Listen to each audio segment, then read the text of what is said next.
Sesaat lagi, Anda akan menyaksikan Ngasik Ngabuburit Asyik hanya di Mansa TV.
Bismillahirrahmanirrahim. Assalamualaikum warahmatullahi wabarakatuh. Hamdan syukronillahi wa ba'd. Wassalatu wassalamu ala asrafil anbiya'i wal mursalin wa ala alihi washabihi ajma'in, amma ba'du. Alhamdulillah, segala puji bagi Allah yang telah memberikan kita kekuatan serta kesehatan sehingga kita masih bisa bertemu dengan Ramadan. Pada kesempatan kali ini kita sudah memasuki hari ke-23 Ramadan. Salawat serta salam tak lupa kita aturkan kepada junjungan kita Nabi Muhammad SAW, pada keluarga beliau, para sahabatnya, dan insya Allah syafaat itu akan sampai pada kita yang senantiasa istiqomah dalam Islam. Pemirsa Mansa TV dimanapun Anda berada, senang sekali saya Fitri Uno bisa bertemu Anda dalam program Ngasik Ngabuburit Asyik bersama Mansa TV. Pemirsa Mansa TV yang dirahmati Allah, pada kesempatan kali ini kita akan membahas tentang tema yang sangat menarik, yaitu bagaimana memuliakan Al-Quran bulan Ramadan. Tentunya pemirsa semua telah mengetahui bahwa banyak keistimewaan Al-Quran yang Allah berikan ya kepada kita semua sebagai mukjizat dari Nabi SAW, juga merupakan petunjuk bagi umat Islam dan merupakan pegangan hidup bagi setiap muslim, sebagaimana yang termaktub dalam surat Al-Baqarah ayat 185 yang artinya ya, Syahrul Ramadan allazi unzila fil Qur'an hudal linnas wa bayyinats minal huda wal furqan. Artinya bulan Ramadan di mana diturunkan Al-Qur'an sebagai petunjuk bagi manusia dan sebagai pembeda antara hak dan batil.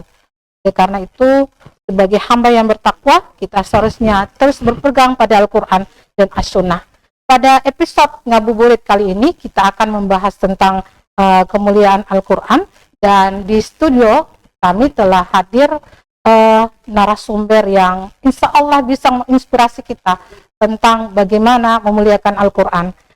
Saya sapa nama beliau Ustazah Anita Punita. Assalamualaikum Ustazah. Ahlan wa sahlan di Mansa TV. Pada kesempatan kali ini kita akan membahas tentang bagaimana kita memuliakan Al-Quran, apalagi di bulan Ramadan. Kita tahu bersama bahwa Ramadan ini tinggal menghitung hari Ustazah ya, tinggal beberapa hari lagi meninggalkan kita semua. Tentunya banyak yang harus kita persiapkan lagi begitu. Kalau seperti kita baca di kisah Rasulullah itu ketika Ramadan itu harus memperkuat ikatan pinggang beliau ya, dalam mengasah ruhiyah gitu. Yang jadi pertanyaannya adalah bagaimana sih di bulan Ramadan yang penuh berkah ini kita lebih memperkuat interaksi kita dengan Al-Quran, dan bagaimana cara kita memuliakan Al-Quran di bulan Ramadan. Ya, jadi pemirsa Mansa TV, marilah kita dengarkan bersama tausiah yang akan disampaikan oleh Ustazah Anita Punita, dan kepada Ustazah disilakan. Wabarakatuh. La ilaha illallah wa la ta'zim bi sya'ni asyhadu anna muhammadan abduhu wa rasuluhu da'i ila ridwani subhanaka la ilma lana illa ma 'allamtana wa la fahma illa ma fahamtana innaka antal alimul hakim. Baik, pemirsa Mansa TV yang dirahmati Allah Subhanahu wa taala. Baik, sebelum kita berbicara lebih jauh, kita harus memahami apa makna Al-Quran secara bahasa dan istilah dulu. Ya. Al-Quran secara bahasa berasal dari kata qara'a yaqra'u Qur'anan, yang artinya sesuatu yang dibaca. Dan menurut istilah itu apa? Menurut istilah adalah kalamullah al-munazzal ila Rasulullah melalui malaikat Jibril. Al-Quran adalah perkataan Allah Subhanahu wa Ta'ala yang turun secara berangsur-angsur kepada Nabi Muhammad SAW melalui malaikat Jibril. Dan bagi pembacanya Allah akan mendapatkan. Tapi mudah-mudahan kita sebagai hamba Allah tidak cukup menjadi pembaca, menjadi seorang mukmin yang membaca saja gitu ya. Tapi jadikan Al-Quran ini sebagai inspirasi. Masya Allah. Inspirasi dalam kehidupan kita. Nah, di sini kita harus mengetahui fungsi dari Al-Quran itu sendiri. Yang pertama, Allah menurunkan Al-Quran sebagai Al-Huda. Al-Huda seperti yang tadi dibacakan, wa bayyinat minal huda wal furqan gitu ya. Sebagai Al-Huda. Al-Huda artinya petunjuk. Petunjuk bagi siapa? Bagi kita semua. Ketika kita memutuskan menjadi seorang mukmin, sebagai seorang muttaqin, kita harus berpegangan teguh pada Al-Quran. Seperti negara kita memiliki yang namanya undang-undang, undang-undang dan Pancasila. Kita pun seorang muslim memiliki jati diri, yaitu Al-Quran. Barang siapa yang berlepas dari Al-Quran, maka akan tersesat. Ya. Kalau diibaratkan kita sedang berjalan di sebuah tempat yang gelap, tidak ada satu titik pun. Titik itu adalah Al-Quran. Ketika kita terlepas dari cahaya itu, baru mau kemana kita? Ya, seperti betul. itu, mau kemana kita akan tersesat selamanya. Jadi Al-Quran adalah Al-Huda, sebagai petunjuk. Nah, di dalam Al-Quran kita mendapatkan banyak sekali petunjuk. Salah satunya dalam berhutang. Ya. Kita merujuk ke Al-Quran. Allah menjelaskan dalam Quran surah Al-Baqarah ayat 282. Itu adalah ayat terpanjang di dalam Al-Quran. Satu halaman berisi tentang hutang semua itu. A'udzubillahi minasyaitonirrajim. Ya ayyuhalladzina amanu idza tadayyantum bidainin ila ajalin musamma faktubu wal yaktub bainakum katibun bil adl, dan seterusnya gitu. Wahai orang-orang yang beriman, jika kalian sedang bertransaksi atau melakukan hutang piutang, maka catatlah. Di situ harus ada saksi. Kalau kita kan kadang mau melakukan transaksi hutang piutang tidak pakai catat mencatat karena tidak enak lah. Ya, Cuman betul. keluarga, cuman saudara, cuman teman dekat. Akhirnya apa? Kita tidak melaksanakan apa yang Allah perintahkan. Akhirnya apa? Banyak yang bercerai-berai, yang terputus silaturahimnya karena hutang. Ya. Yang berhutang dia bilang saya tidak punya utang. Yang memberikan pinjaman juga dia bilang kamu berhutang, tapi dia tidak punya kekuatan gitu ya, tidak punya bukti. Inilah, begitupun dalam transaksi jual beli. Allah Subhanahu wa Ta'ala menjelaskan dalam Quran surah Al-Mutaffifin, ini nasihat bagi para penjual. Wailul lil mutaffifin alladzina idza qalu 'alan nasi yastawfun wa idza qaluhum aw wazanuhum yukhsirun. Ini celakalah orang-orang yang suka menimbun. Gitu ya, orang yang menimbun. Alladzina idza qalu 'alan nasi yastawfun, apabila dia menimbang maka timbangannya dikurangi. Wa idza qaluhum aw wazanuhum yukhsirun, tapi kalau seandainya mereka yang ditimbang, maksudnya orang lain yang jualan, dia pengen melebihkan timbangannya. Ini adalah nasihat gitu ya. Nasihat untuk. Atau misalkan dalam ayat lain dikatakan ketika kita sedang mendapatkan musibah, Allah Subhanahu wa Ta'ala menghibur kita dengan ayat wasta'inu bis-sabri was-shalah. Mintalah pertolongan kepadaku dengan sabar dan sholat. Jadi apapun itu permasalahan, apapun itu, kembalilah kepada Al-Quran, insya Allah kita akan mendapatkan. Kemudian poin yang kedua, Al-Quran adalah sebagai Al-Furqan. Dalam Quran surah Al-Baqarah juga dijelaskan, wa ahallallahu al-bai' wa harrama riba. Allah menghalalkan perdagangan dan mengharamkan riba. Karena orang-orang kafir mengatakan innamal bai'u mithlu riba gitu ya. Sesungguhnya perdagangan itu sama dengan riba. Padahal tidak seperti itu. Allahul bai', sesungguhnya Allah menghalalkan perdagangan dan mengharamkan riba. Seperti Al-Quran jadi pembeda antara hak dan batil. Kemudian Al-Quran juga adalah asyifa, sebagai penyembuh. Penyembuh dalam hal apa? Apakah penyakit batin atau penyakit fisik? Dua-duanya bisa. Ketika seseorang merasa hatinya sedang berkarat, hatinya sedang kotor, maka kembalilah kepada Al-Quran. Ciri-ciri hati kotor apa? Contohnya dia sulit menerima nasihat. Ya, betul. Menerima nasihat, atau dia sudah mulai memiliki penyakit hati seperti iri, dengki, tidak bisa lihat tetangga beli kursi baru misalkan, beli lemari baru. Akhirnya apa? Suaminya yang tersiksa. Lihat tetangga udah beli kursi baru, kita kapan nih? Gitu kan. Seperti itu adalah ciri-ciri hati yang sedang sakit. Kembalilah kepada Al-Quran. Adalah begitupun dengan Al-Quran sebagai penyembuh fisik. Karena suatu saat Abu Bakar radhiyallahu anhu digigit ular. Maka yang dibacakan oleh Rasulullah adalah Bismillahirrahmanirrahim. Bismillahirrahmanirrahim adalah salah satu ayat dari itu. Nah, ini adalah bukti bahwa Al-Quran adalah penyembuh penyakit fisik dan hati. Ya, ya, menarik sekali Ustazah ya. Tadi jadi Al-Quran itu fungsinya yang pertama adalah petunjuk, ya. Lalu kemudian adalah Al-Furqan, ya.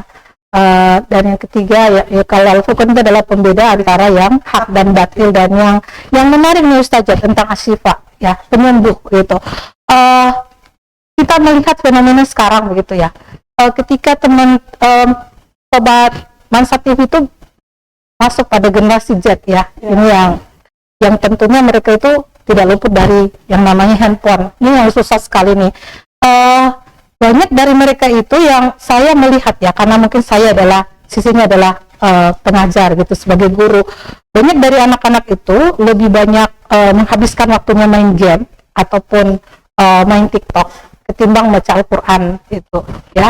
Bahkan ada salah satu cerita nih dari orang tua. Ketika anaknya dilarang untuk main HP itu memberontak. Semua barang dalam rumah itu dilempar begitu. Jadi ini sepertinya sudah sangat merusak fisik ya, namanya handphone ini. Bagaimana nih Ustazah cara menyembuhkan generasi kita nih dari handphone nih? Bagaimana caranya gitu? Untuk supaya anak-anak ini tidak tercemar dengan handphone gitu ya, sampai bisa merusak fisik ya Ustazah, seperti itu ya, secara rohani maupun fisikisnya mereka boleh dikatakan sudah tercemar dengan handphone ini. Menurut saja bagaimana gitu cara mengantisipasi itu, atau bagaimana mengobati generasi Z ini agar tidak lagi hanya bermain HP seharian, tapi mereka juga kembali lagi ke Al-Quran gitu. Meskipun mungkin dalam sehari itu mungkin hanya 45 menit ya, kalau kita membacanya dalam satu juz ya, iya. Dan ini mungkin bisa diberikan motivasi bagaimana caranya agar tidak melulu HP begitu, harus ada sesuatu yang bermanfaat bagi kehidupan mereka. Ya. Jadi memang handphone atau gadget ini sudah tidak bisa terhindarkan lagi, karena mungkin awalnya sekarang itu sudah menjadi kebutuhan. Iya, betul. Tapi kan kita sebagai orang tua tidak bisa mengawasi anak-anak kita selama 24 jam. Kita tidak tahu apa yang mereka buka. Pernah ini saya dengar cerita dari seorang teman. Mereka itu teman saya itu adalah seorang pengajar di sebuah pulau gitu ya. Ya, Ustazah, meskipun kami tinggal di pulau, tapi anak-anak kami ini luar biasa pergaulannya. Seperti itu, sampai auzubillahi min zalik, ada yang hamil di luar nikah. Bilang, ya memang mereka seolah-olah gitu ya, terlihat hidup di pulau, tapi sesungguhnya pengetahuan mereka itu menjelajah kemana-mana. Insya Allah, iya. Lalu apa yang harus dilakukan? Nah, di sini tidak bisa hanya dari satu sisi saja. Di sini harus ada support system. Ya, betul. Begitu ya. Kalau seandainya dari pihak sekolah sendiri menginginkan atau membuat program agar anak-anak sadar tentang bahaya gadget, tapi ketika pulang di rumah orang tuanya membiarkan, ya sia-sia gitu ya, sia-sia. Atau misalkan dari orang tua iya, dari sekolah iya, tapi dari anak sendiri tidak ada, juga bagaimana? Seperti itu. Jadi memang ini adalah masalah yang kompleks dan harus diselesaikan dari berbagai macam. Salah satunya mungkin adakan training atau pemahaman kepada mereka bahwa ternyata kita itu harus lebih bijak menggunakan smartphone ini. Karena yang namanya smartphone ini bisa membawa kita ke surga, bisa membawa kita ke neraka seperti itu. Betul. Dan sebenarnya tidak semua berdampak negatif sebenarnya. Ketika kita menggunakan handphone untuk kajian, gunakan handphone untuk baca Al-Quran, jelas itu mengandung pahala seperti itu. Tapi kalau seandainya yang dibuka adalah hal-hal yang tidak berkenan, ini jelas yang merusak mental anak-anak atau generasi bangsa ini. Jadi intinya perlu support system. Pokoknya harus sadar. Boleh hanya dari satu pihak saja. Mungkin bisa diberikan solusi Ustazah ya. Bagaimana cara begitu membelajarkan generasi Z ini agar mereka bisa berinteraksi dengan Al-Quran? Baik, pemirsa Mansa TV yang dirahmati Allah Subhanahu wa Ta'ala, tentunya kita harus memaksa diri kita untuk terus disibukkan dengan Al-Quran. Karena Allah Subhanahu wa Ta'ala memberikan kita waktu 24 jam. Banyak seperti kita melihat ada seorang pemimpin negara Timur Tengah sana. Kemana-mana bawa Al-Quran kecil di sakunya. Padahal urusan presiden ini, urusan seorang Perdana Menteri ini banyak sekali dibanding kita. Yang misalkan saya hanya seorang ibu rumah tangga seperti itu. Tapi kadang dengan waktu yang sangat luang justru kita lebih berleha-leha seperti itu. Seolah-olah tidak ada waktu. Padahal waktu ini terbiasa banyaknya. Bagi orang yang lancar membaca Al-Quran, dia bisa menghabiskan 1 juz Al-Quran itu selama 30-40 menit saja sebenarnya. Benar. Seperti itu. Maka dipaksakan. Allahumma paksain ya Allah gitu ya. Berikan aku kemudahan untuk membaca Al-Quran dan membersamai Al-Quran. Nah sekarang Allah kita harus tahu kemuliaan Al-Quran itu apa saja. Nah, ini sebagai motivasi agar kita terus bersama-sama dengan Al-Quran. Yang pertama, ketika kita dekat dengan Al-Quran, maka kita termasuk orang-orang yang terbaik menurut pandangan Allah Subhanahu wa Ta'ala. Kok bisa? Bagaimana tidak bisa gitu ya? Al-Quran turun di bulan pilihan, dan bulan itu adalah bulan terbaik. Bulan apa? Bulan Ramadan. Gitu ya. Al-Quran turun di malam terbaik. Apa? Malam Lailatul Qadar gitu ya. Al-Quran turun kepada orang terbaik. Siapakah beliau? Nabi Muhammad SAW. Maka bagaimana tidak orang yang selalu bersama-sama dengan Al-Quran, dia pun akan menjadi orang terbaik gitu ya. Seperti Rasulullah SAW ada khairukum man ta'allama Al-Quran wa 'allamahu gitu ya. Sebaik-baik kalian adalah orang yang mempelajari Al-Quran dan mengamalkannya. Seperti itu. Kemudian yang kedua, orang yang terus bersama Al-Quran akan mendapatkan syafaat.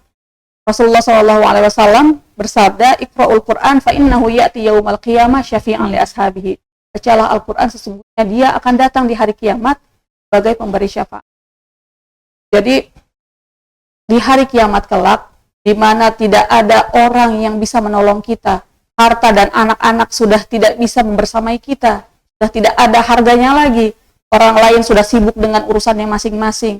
Seperti itu, tiba-tiba Al-Quran akan datang memberikan kesaksian, "Wahai Allah, dia adalah hambamu yang menahan kantuk, menahan capek demi membersamai aku, maka aku akan memberikan syafaat."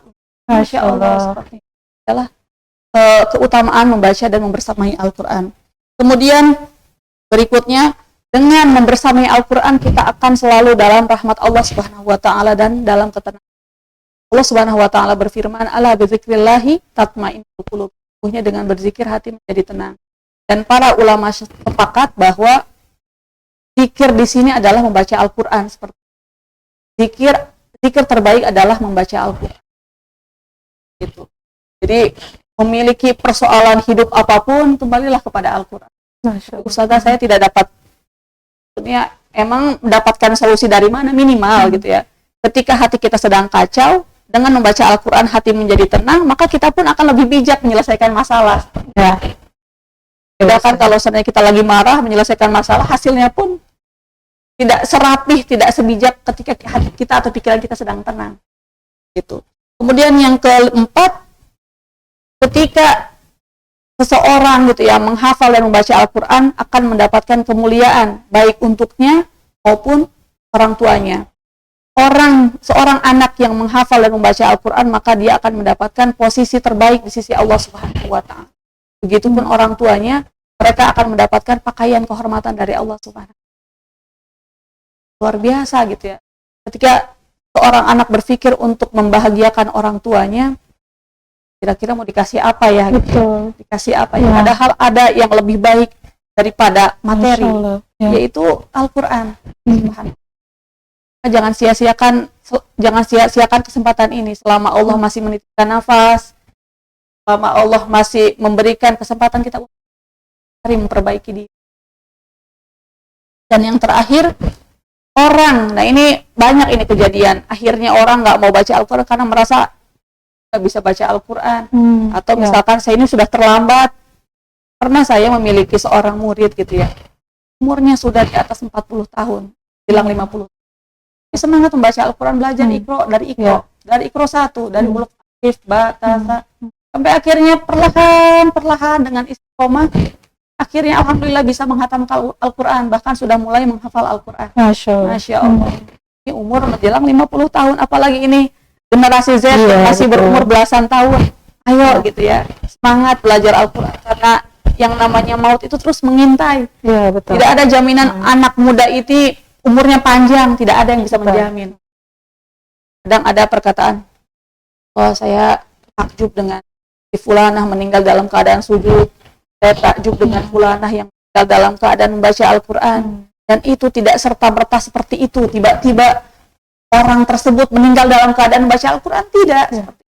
Tapi itu melalui proses yang panjang, itu adalah kebiasaan sehari-harinya. Maka masih ada kesempatan untuk kita, ketika kita ingin atau memimpikan kematian yang husnul khatimah, maka ciptakan kebiasaan yang baik. Seperti itu, kita ingin meninggal dalam keadaan sholat, maka buatlah gitu ya kebiasaan habit untuk sholat. Ya, betul. Itu pun dengan puasa, saya ingin meninggal dalam keadaan puasa, maka buatlah habit berpuasa. Jadi seperti itu. Yang mahir ini yang kelima itu, orang yang mahir membaca Al-Quran maka akan bersama dengan para malaikat yang mulia, dan orang yang masih terbata-bata membaca Al-Quran maka dapatkan 2 pahala. Masya Allah. Apakah itu? Iya. Ya.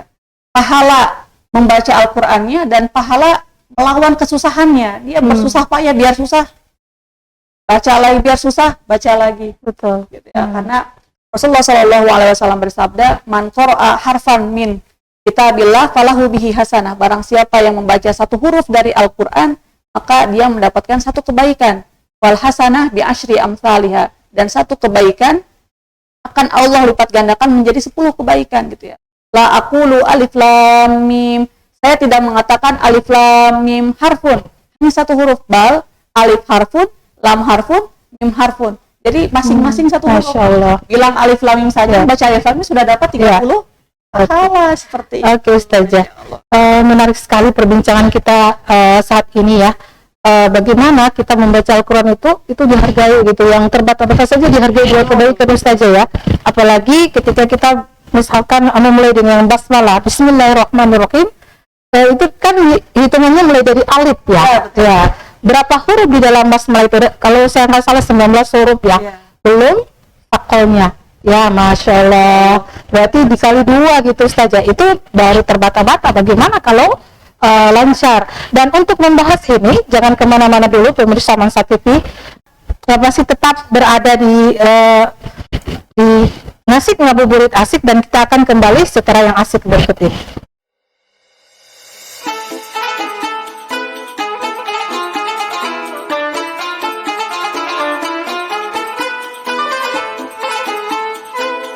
Bismillahirrahmanirrahim. Assalamualaikum warahmatullahi wabarakatuh. Saya Misnawati Esmuna, Kepala Kantor Kementerian Agama Kota Gorontalo, beserta seluruh jajaran mengucapkan selamat melaksanakan ibadah 1442 Hijriah. Minal aidin wal faizin, mohon maaf lahir dan batin. Taqabbalallahu minna wa minkum. Saya Andreas Kango, Dekan Fakultas Usuluddin dan Dakwah IAIN Sultan Amai Gorontalo, sekaligus sebagai alumni MAN Gorontalo. Atas nama pribadi dan Dekan Fakultas Usuluddin dan Dakwah menyampaikan marhaban Ramadan 1443 Hijriah Semoga kita semua bisa dapat meraih keutamaan bulan suci Ramadan. Amin ya rabbal alamin. Assalamualaikum warahmatullahi wabarakatuh. Assalamualaikum warahmatullahi wabarakatuh. Alhamdulillah, salatu wassalamu ala rasulillah wa ala alihi wa sahbihi wa mawala. Saya Haji Asrul Lasapa SAG, Kepala Bidang Pendidikan Madrasah Kantor Wilayah Kementerian Agama Provinsi Gorontalo, mengucapkan selamat menjalankan ibadah puasa bulan Ramadan 1443 Hijriah. Semoga amal ibadah kita diterima di sisi Allah Subhanahu wa Ta'ala, dan mudah-mudahan Ramadan kita kali ini menjadikan kita pribadi yang bertakwa kepada Allah Subhanahu wa Ta'ala. Demikian, Allahul musta'an, Allahul muwafiq ila aqwamit thoriq. Wassalamualaikum warahmatullahi wabarakatuh. Sivitas Akademik MAN 1 Kota Gorontalo mengucapkan selamat menunaikan ibadah puasa Ramadan 1443 Hijriah.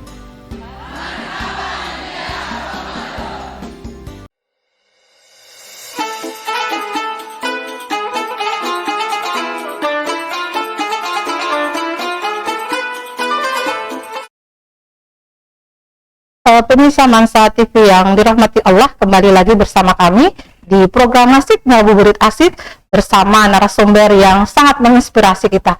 Ya, saya sampaikan kembali pada kesempatan kali ini kita membahas tentang kemuliaan Al-Quran, memuliakan Al-Quran di bulan Ramadan. Baik Ustazah, tadi sudah disampaikan bahwa bagaimana kita itu harus menjadi yang terbaik begitu ya, dalam membaca Al-Quran. Tadi disampaikan bahwa ketika misalkan kita tidak yakin bahwa bacaan kita nih baik begitu ya, terbata-bata intinya, masih saja dihargai begitu dua pahala ya. Bisa dikatakan begini Ustazah, bahwa ketika kita sering-sering berinteraksi dengan Al-Quran, maka pahala itu cash begitu ya, jadi ladang pahala begitu ya. Tidak beda kan dengan Ramadan. Ramadan itu nanti setahun sekali baru Ramadannya datang. Tapi membaca Al-Quran ini tidak hanya di Ramadan, tapi bisa juga di luar Ramadan. Pertanyaan saya Ustazah, bagaimana nih kita menjaga keistiqomahan kita dalam berinteraksi dengan Al-Quran? Karena kemarin ketika ada teman yang ikut sehari bersama Al-Quran, itu bisa menghabiskan waktu 16 dari jam 4 sore, dari jam 8 pagi sampai jam 4 sore, itu 16 juz loh Ustazah. Iya. Bisa dibayangkan bacaan Bismillahirrahmanirrahim saja itu 19. Iya gitu. 19 kali 2. Karena 2 kebaikan kalau dia terbata-bata Ustazah, apalagi kalau memang luar biasa ya, mahir atau lancar gitu. Gimana nih Ustazah untuk menyemangati sobat Mansa TV di rumah gitu, biar tetap istiqomah dalam berinteraksi dengan Al-Quran? Baik, Masya Allah, tentang istiqomah gitu ya, terutama dalam membersamai Al-Quran atau membaca Al-Quran. Nah ini tentunya perlu usaha. Kita minta tolong sama Allah, ya Allah mudahkanlah saya. Dan ini dalam setiap ibadah kita minta terus dibersamai oleh Allah.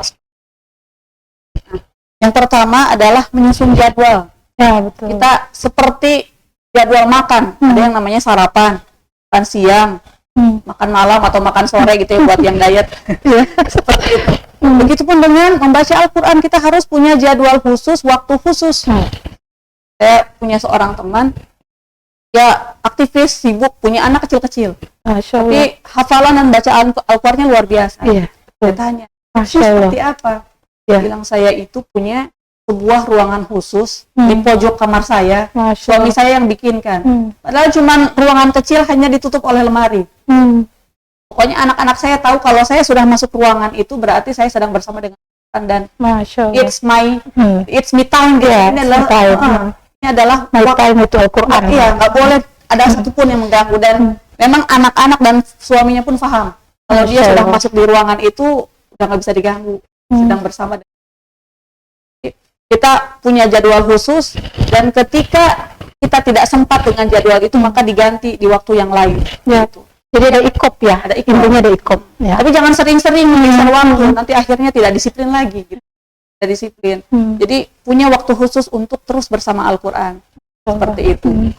Kalau seandainya alasannya saya banyak kerjaan, cucian numpuk dan lain sebagainya, justru ketika kita sudah men-charge gitu ya, batin kita, ruhiyah kita di pagi hari, justru Allah akan mudahkan urusan kita seharian penuh. Masya Seperti itu. Allah. Tiba-tiba jam 10 udah selesai masak, cucian udah selesai. Ih, perasaan saya santai-santai kok, semua pekerjaan sudah selesai. Allah yang bantu, Allah yang tolong. Masya Allah. Begitupun dengan Fitri gitu yang bekerja di sekolah, luar biasa. Tiba-tiba ini anak-anak, siswa-siswa bisa dikondisikan dengan baik, diberikan pemahaman, mereka juga cepat sekali paham, mengerti. Itu adalah pertolongan Allah Subhanahu wa taala. Bisa jadi itu adalah bantuan Allah melalui ibadah kita di pagi hari. Betul, iya. Baik, kemudian yang kedua, menentukan target. Kita punya jadwal, kemudian punya target. Satu hari entah one day one juz gitu ya, atau saya pengen naik deh 2 juz satu hari. Nah itu tinggal dibagi di jadwal-jadwal itu. Kalau seandainya satu hari 1 juz, berarti 1 kali duduk setiap waktu sholat ya 2 halaman gitu ya. 2 lembar. 2 lembar. 4 halaman. Seperti itu. Dan itu terus kita dilakukan, jangan dilanggar. Ya. Seperti tadi kalau seandainya dilanggar berarti ada equal punishment. Iya, betul. Atau juga kita bisa memberlakukan tawar-menawar dengan diri sendiri. Misalkan begini, saya tidak boleh pegang HP kecuali saya sudah menyelesaikan 1 juz bacaan Al-Quran saya. Ya, Masya Allah. Karena memang yang paling mengganggu atau godaan ini adalah handphone seperti itu. Ting ting ting ting, notifikasi. Niatnya apa? Cuma lihat WhatsApp. Tiba-tiba, oh ini penasaran ada notifikasi Facebook, lihat Facebook. Tiba-tiba ada Instagram. Akhirnya apa? Panjang. Kita lupa dengan tujuan apa. Akhirnya berjam-jam. Waktunya habis dengan HP. Ya, lupa kalau kita belum selesai target. Seperti itu. Kemudian yang ketiga, letakkan Al-Quran di tempat yang terlihat. Masya Allah. Jadi Al-Quran itu diletakkan di tempat yang terlihat. Kadang saya saksikan Al-Quran disimpan di atas lemari. Kan nggak kelihatan. Ya, betul. Itu. Jadi kan ya Ustazah ya. Iya. Kalau boleh Al-Quran itu taruh di depan cermin seperti atau seperti handphone. Kita lepas dari handphone kadang begini. Orang naik bentor pergi ke dia sadar bahwa di tasnya ada HP, HP-nya ketinggalan. Dia rela untuk balik lagi. Iya, betul. Tapi bandingan ketika Al-Quran yang ketinggalan. Seperti itu. Biasa aja tuh. Nah, makanya ada baiknya kita sebagai seorang muslim wajib download gitu ya, punya aplikasi Al-Quran di handphone supaya tidak maksudnya mempermudah Ustazah ya. Seperti itu mengingatkan kita juga bahwa meski kita tidak bawa Al-Quran tapi kita punya Al-Quran yang ada di Android kita. Baik, selanjutnya komitmen pada diri sendiri. Nah itu tadi, kita harus komitmen dengan jadwal yang telah dibuat, komitmen dengan target yang sudah kita buat, insya Allah gitu ya, dengan komitmen dan yang di atas tadi sudah dijelaskan akan lebih mempermudah. Yang kelima, bergaul dengan orang-orang yang satu frekuensi. Gitu. Frekuensi. Kita meskipun memiliki keinginan yang tinggi, tetapi bergaul dengan orang-orang yang tidak satu fikrah, tidak satu tujuan, maka kita akan kesusahan seperti itu. Makanya kayak tadi yang Bu Fitri jelaskan tentang seorang teman yang bisa menyelesaikan 16 juz dalam beberapa jam saja. Itu kenapa? Karena ada fasilitas. Betul. Ada lingkarannya gitu, ada fasilitasnya. Seperti itu. Maka kita senantiasa selalu bersama dengan teman-teman yang satu frekuensi. Jadi bisa saling mengingatkan Ustazah ya. Betul. Ketika misalkan kita lupa, ada sahabat yang mengingatkan kita, hari ini kau belum nyetor ini atau belum. Biasanya kalau di madrasah di Man satu sendiri itu ada grup begitu, grup tadarus. Meskipun kita baru memulainya setengah juz gitu, tapi itu sudah sangat memotivasi begitu Ustazah, memotivasi bagi semua guru untuk berlomba-lomba agar melapor gitu. Jadi kalau melapor kelas ada yang tidak melapor itu ditandai gitu, diberi emoticon gitu yang lucu-lucu. Jadi kita termotivasi loh ketika melihat ada teman-teman guru yang tidak pernah absen melapor kelas gitu. Itu kadang terasa apa ya, iri hati, ya Allah, kenapa sih kita belum melapor begitu, kenapa sih kita bisa lupa melapor sampai seperti itu. Ada rasa penyesalan Ustazah ya ketika misalkan iya sederhana sebenarnya, tapi itu efeknya besar. Hanya dengan one days half juice itu kita sudah sangat termotivasi untuk senantiasa berinteraksi dengan Al-Quran. Hanya kan Rasul bilang yang dinilai itu bukan banyaknya ibadah, Ya. tapi al-istimrar gitu ya. Jadi terus menerus, dawam. Jadi apa namanya, secara terus menerus meskipun hanya sedikit, Ya. seperti itu. Jadi tadi setengah juz 1 hari, luar biasa. Kalau seandainya tiap hari setengah juz, setengah juz, beda dengan ketika kita semangat 1 hari menyelesaikan 5 juz misalkan, besoknya udah nggak ngaji-ngaji lagi, saya masih punya tabungan 5 juz begitu kan. Nah, Masya ini Allah. seperti itu. Kemudian yang terakhir, mencintai Al-Quran, berusaha mencintai Al-Quran dan memiliki hasrat untuk terus mempelajari Al-Quran. Gitu. Jadi gimana caranya agar kita mencintai Al-Quran? Maka kita tahu kelebihannya. Seperti tadi kan, Al-Quran akan memberikan syafaat. Al-Quran adalah Sebagai sifat pembeda, sebagai obat. Allah akan memberikan banyak pahala ketika kita baca Al-Quran. Kita akan diberikan kemuliaan orang tua kita juga, insya Allah. Dengan seperti itu, benih-benih cinta gitu ya, terus tumbuh dan berkembang kepada Allah alam bisa. Menarik sekali Ustazah pembahasan kita kali ini, dan pemirsa Mansa TV yang ada di rumah dan dimanapun berada, kita break sebentar ya untuk nasib pada segmen ketiga ini. Kita akan membahas lagi tentunya dengan narasumber yang sangat menginspirasi kita pada sore hari ini, dan jangan kemana-mana dulu. Nasib Ngabuburit Asik dengan Mansa TV akan kembali setelah yang berikut ini.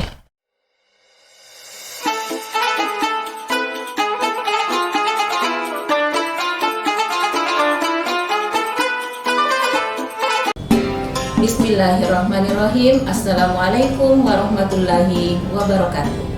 Seluruh sivitas Akademika MA Muhammadiyah Kota Gorontalo mengucapkan marhaban ya Ramadan. Selamat menjalankan ibadah puasa Ramadan 1443 Hijriah. Semoga seluruh amal ibadah kita selama di bulan Ramadan diterima di sisi Allah Subhanahu wa taala. Amin amin ya rabbal alamin. Bismillahirrahmanirrahim. Assalamualaikum warahmatullahi wabarakatuh. Saya Kepala Madrasah Aliyah Integral Hidayatullah Kota Gorontalo bersama staf Dewan Guru dan staf Tata Usaha mengucapkan selamat menunaikan ibadah puasa Ramadan 1443 Hijriah. Syukran. Assalamualaikum warahmatullahi wabarakatuh. Assalamualaikum warahmatullahi wabarakatuh.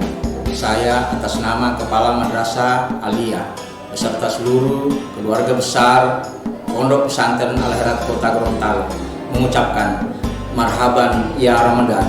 Selamat menunaikan ibadah puasa Ramadan 1443 Hijriah.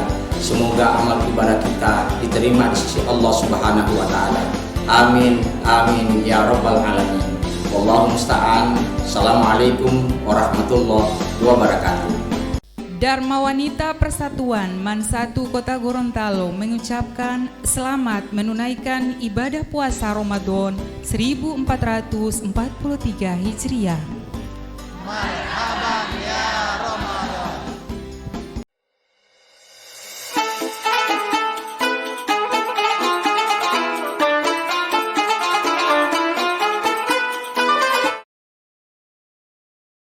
Baik, Sobat Mansa TV, tak terasa kita sudah di penghujung acara, dan langsung saja kita akan masuk pada statement closing kita pada hari ini. Dan saya memintakan Ustazah untuk memberikan statement closing tentang bagaimana memuliakan Al-Quran di bulan Ramadan. Pada Ustazah disilahkan. Jika kita inginkan keberkahan dari Al-Quran, tentunya ada hal-hal yang perlu kita lakukan, perlu kita jaga. Salah satunya. Nah, pertanyaannya, bagaimana cara kita memuliakan Al-Quran? Yang pertama adalah dengan tasdik.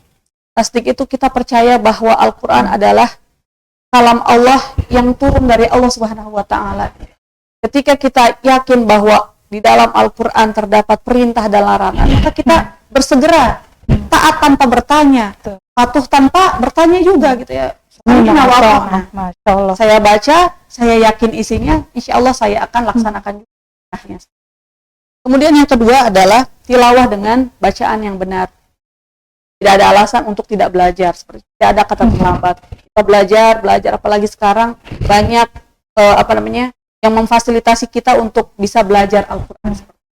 Kemudian yang ketiga, dengan tadabur.